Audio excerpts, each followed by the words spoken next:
Genesis chapter 23. The length of Sarah's life was 127 years. She died at Kiriath Arba, now Hebron, in the land of Canaan, and Abraham proceeded to mourn and bewail her. Then rising from beside his dead, Abraham spoke to the Hittites. I am a stranger, resident here, he said. Let me have a burial site of my own here, so that I can remove my dead for burial. The Hittites replied to Abraham, Please listen to us, my lord. We regard you as a prince of God. Bury your dead in the best of our tombs. Not one of us would refuse you his tomb for you to bury your dead. At this, Abraham rose and bowed low to the local people, the Hittites, and pleaded with them as follows. If you consent to my removing my dead for burial, you must agree to intercede for me with Ephron, son of Zohar, for him to let me have the cave he owns at Machpelah, which is on the edge of his field. Let him sell it to me in your presence at its full price for a burial site of my own. Now Ephron was sitting among the Hittites, and Ephron the Hittite answered Abraham in the hearing of the Hittites, of all the inhabitants of his town. No, my lord, listen to me, he said. I give you the field and the cave in it. I make this gift in the presence of my kinsmen. Bury your dead. Abraham bowed low to the local people, and in the hearing of the local people replied to Ephron as follows. Be good enough to listen to me. I shall pay the price of the field. Accept it from me, and I shall bury my dead there. Ephron replied to Abraham, Please listen to me, my lord. What is a plot of land for 400 shekels of silver between me and you? Bury your dead. Abraham agreed to Ephron's terms, and Abraham weighed out for Ephron the silver he had stipulated in the hearing of the Hittites, namely 400 shekels of silver, according to the current commercial rate. Thus Ephron's field at Machpelah, facing Mamre, the field and the cave in it, and all the trees anywhere within the boundaries of the field, passed into Abraham's possession in the sight of the Hittites, of all the inhabitants of his town. And after this, Abraham buried his wife Sarah in the cave of the field of Machpelah, facing Mamre, now Hebron, in the land of Canaan.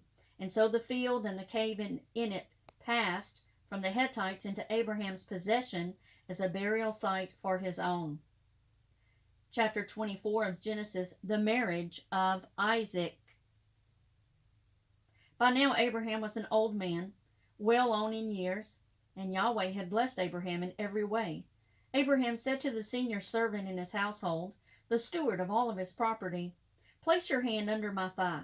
I am going to make you swear by Yahweh, God of heaven and God of earth, that you will not choose a wife for my son from the daughters of the Canaanites among whom I live, but will go to my native land and my own kinsfolk to choose a wife for my son Isaac.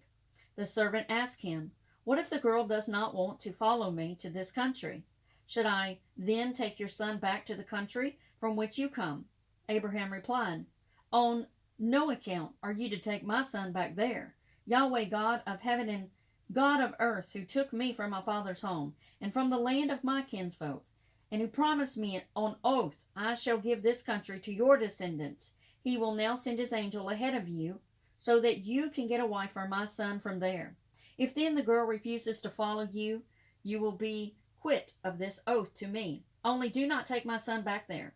And the servant placed his hand under the thigh of his master Abraham and swore to him that he would do it. The servant took 10 of his master's camels, and carrying all kinds of gifts from his master, set out for the city of Nahor in Aram Naharaim.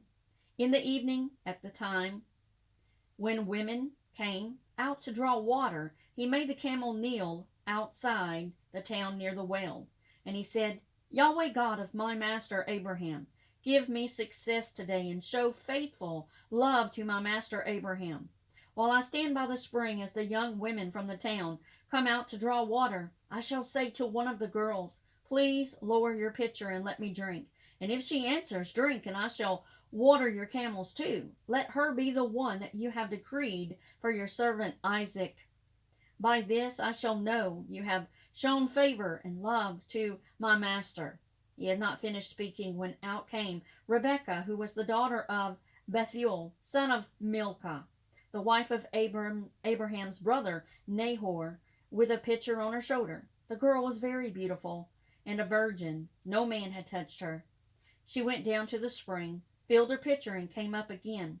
Running towards her, the servant said, "Please give me a sip of water from your pitcher." She replied, "Drink, my lord," and quickly lowered her pitcher on her arm and gave him a drink. When she had finished letting him drink, she said, "I shall draw water for your camels too, and until they have had enough." She quickly emptied her pitcher into the trough and ran to the well again to draw, and drew for all the camels. All the while the man stood watching her, not daring to speak, wondering whether Yahweh had made his journey successful or not. When the camels had finished drinking, the man took a gold ring weighing half a shekel and put it through her nose, and put 2 bracelets weighing 10 gold shekels on her arm, and said, "Whose daughter are you? Please tell me, if there is room at your father's house for us to spend the night." She replied, "I am the daughter of Bethuel, the son whom Milcah bore to Nahor." And she went on, "We have plenty of straw and fodder, and room to spend the night." Then the man bowed down and worshipped Yahweh, saying, "Blessed be Yahweh, God of my master Abraham, for not withholding his faithful love from my master. Yahweh has led me straight to the house of my master's brother."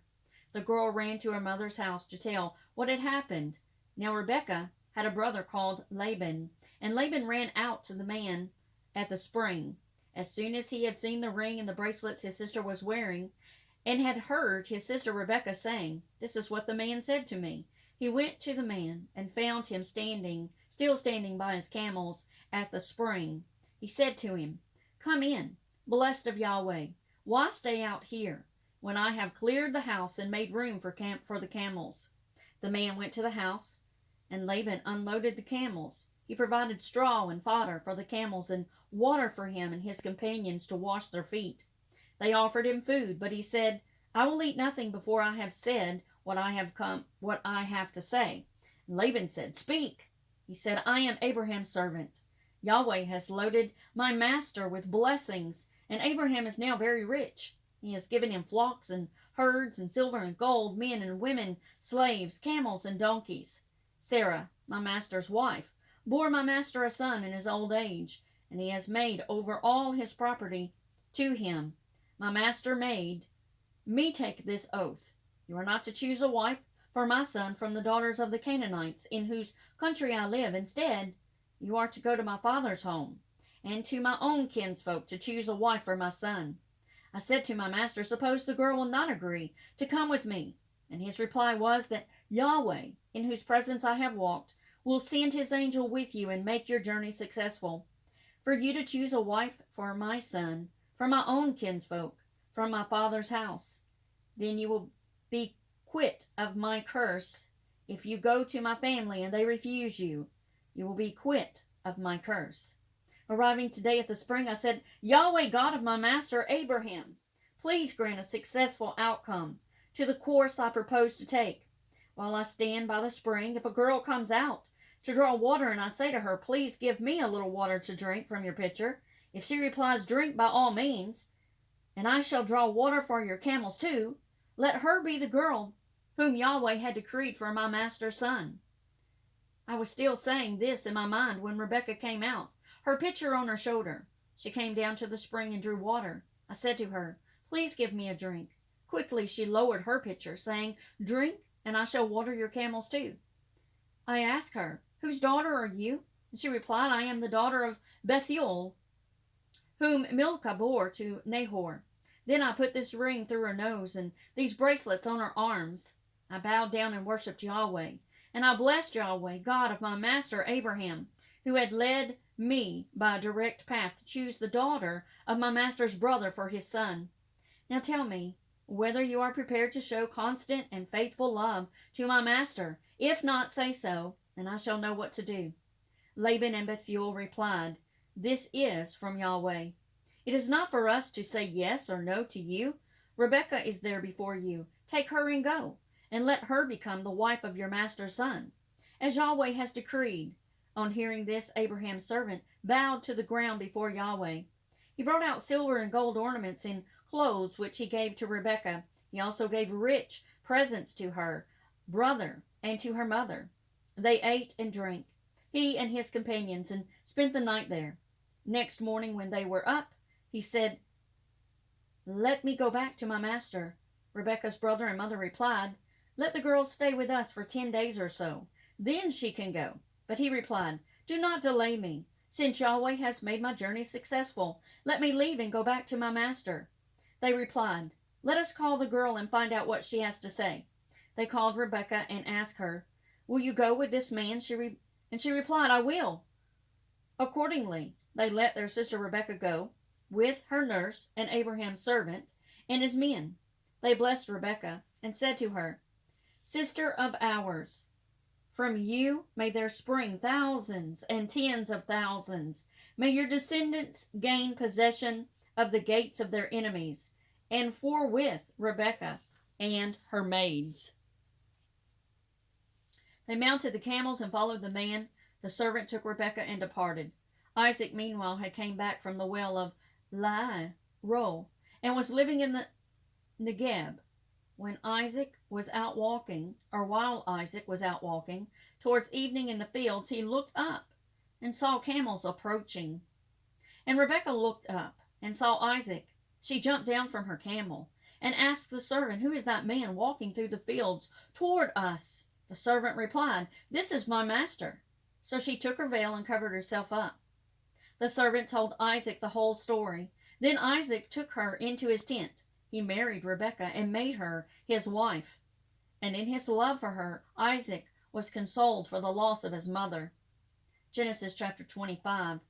Abraham married another wife whose name was Keturah, and she bore him Zimram, Jokshan, Medan, Midian, Ishbak, and Shuah.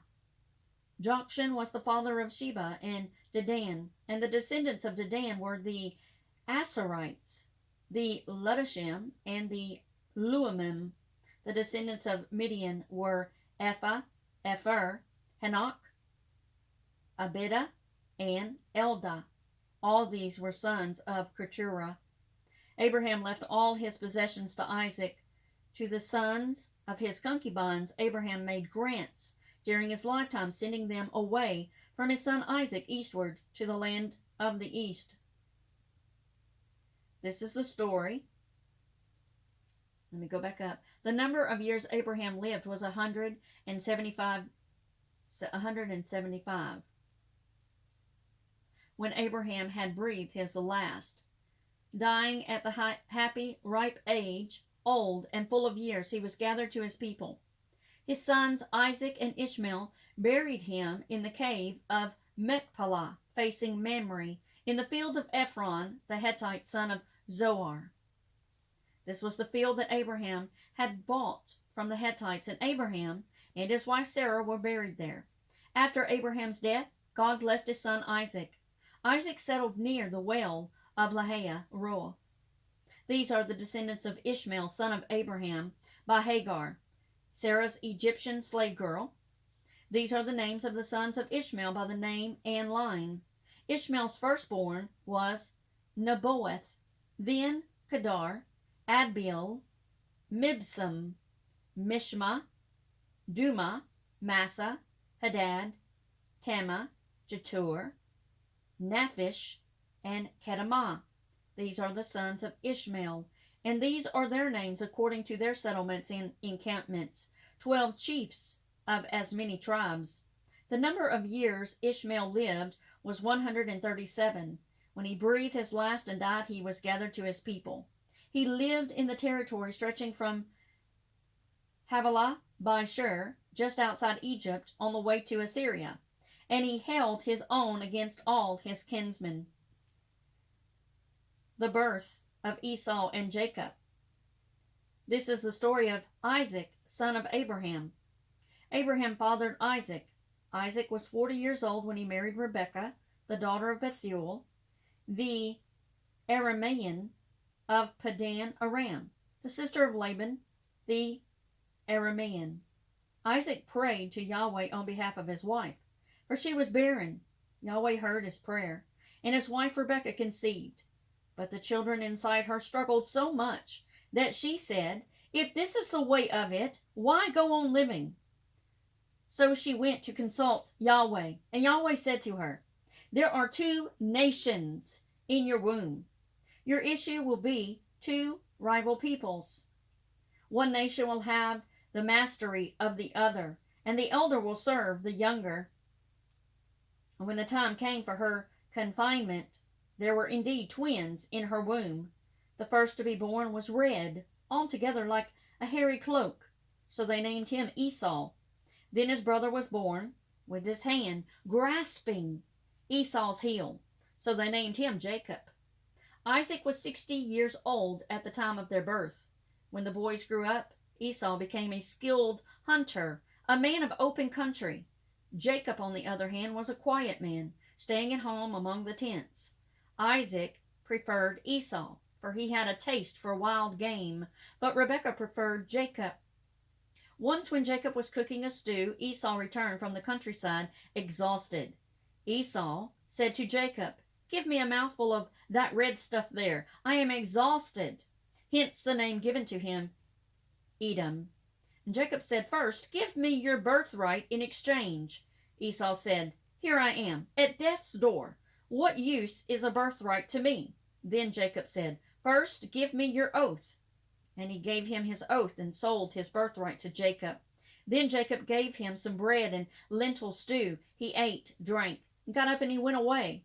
That was all Esau cared about, his birthright. Abimelech, the Philistine king, happened to look out the window and saw Isaac fondling his wife Rebekah. Abimelech summoned Isaac and said to him, "Surely she must be your wife. How could you have said, 'She is my sister'?" Isaac replied, "Because I thought I might be killed on her account." Abimelech said, "What a thing to do to us! One of the people might easily have slept with your wife. We should have incurred guilt thanks to you." Then Abimelech issued this order to all the people: "Whoever touches this man or his wife will be put to death."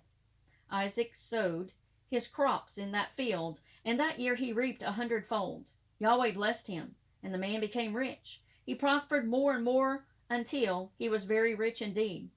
He acquired flocks and herds and a large retinue. The Philistines began to envy him.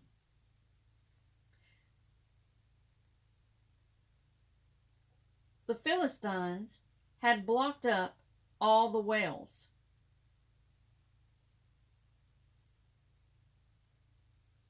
All right, I'm going to have to trying to see how this Bible reads a little bit different. It looks like the two columns. I want to go back up to Esau cared about his birthright, and we're going to go to Genesis chapter 26. There was a famine in the country different from the previous famine, which took place in the time of Abraham. And Isaac went to Abimelech, the Philistine, king at Gerar. Yahweh had appeared to him and said, "Do not go down to Egypt. Stay in the country which I shall point out to you. Remain for the present in that country. I shall be with you and bless you, for I shall give all these countries to you and your descendants in fulfillment to the oath I swore to your father Abraham. I shall make your descendants as numerous as the stars of heaven, and I shall give them all these countries, and all nations on earth will bless themselves by your descendants in return for Abraham's obedience, for he kept my charge, my commandments, my statutes, my laws." So Isaac stayed at Gerar. When the people of the place asked him about his wife, he replied, "She is my sister." For he was afraid to say, "She is my wife," thinking, "The people of the place will kill me because of Rebekah, since she is beautiful." And when he had been there for some time, Abimelech the Philistine king happened to look out the window and saw Isaac fondling his wife Rebekah. Abimelech summoned Isaac and said to him, "Surely she must be your wife. How could you have said that she is my sister?" And Isaac had said, "Because I thought I might be killed on her account." Abimelech said, "What a thing to do to us! one of the people might easily have slept with your wife. We should have incurred guilt thanks to you." Then Abimelech issued this order to all the people: "Whoever touches this man or his wife will be put to death." Isaac sowed his crops in that country, that year he reaped 100-fold. Yahweh blessed him, and the man became rich. He prospered more and more until he was very rich indeed. He acquired flocks and herds and a large retinue, and the Philistines began to envy him. The Philistines had blocked up all the wells dug by his father's servants in the days of his father Abraham, filling them in with earth. Then Abimelech said to Isaac, "You must leave us, for you have become much more powerful than we are." So Isaac left. He pitched camp in the valley of Gerar, and there he stayed. Isaac reopened the wells dug by the servants of his father Abraham, and blocked up by the Philistines after Abraham's death, and he gave them the same names as his father had given them. But when Isaac's servants, digging in the valley, found a well of spring water there, the herdsmen of Gerar disputed it with Isaac's herdsmen, saying, "That water is ours." So Isaac named the well Esek, because they had disputed with him. They dug another well, and there was a dispute over that one too. So he named it Sitnah. Then he left there and dug another well, and since there was no dispute over this one, he named it Rehoboth, saying, "Now Yahweh has made room for us to thrive in the country." From there he went up to Beersheba, and Yahweh appeared to him the same night and said, "I am the God of your father Abraham. Do not be afraid, for I am with you. I shall bless you and multiply your offspring for my servant Abraham's sake." There he built an altar and invoked the name of Yahweh. There he pitched his tent, and there Isaac's servants sank a well. Abimelech came from Gerar to see him, with Ahuzeth, his advisor, and Phicol, the commander of his army. Isaac said to them, "Why do you come to me, since you hate me, and have made me leave you?" "It became clear to us that Yahweh was with you," they replied, "and so we thought, it is time to have a treaty sworn between us and you. So let us make a covenant with you, that you will not do us any harm, since we never molested you, but were unfailingly kind to you, and let you go away in peace. Henceforth Yahweh's blessing on you." He then made them a feast, and they ate and drank. Early next morning they exchanged oaths. Then Isaac bade them farewell, and they left him as friends. It happened the same day that Isaac's servants brought him news about the well they had been digging. "We have found water," they said to him. So he called the well Sheba, and hence the town is named Beersheba to this day. When Esau was 40 years old, he married Judith, daughter of Beeri the Hittite, and Basemath, daughter of Elon the Hittite. These were a bitter disappointment to Isaac and Rebekah.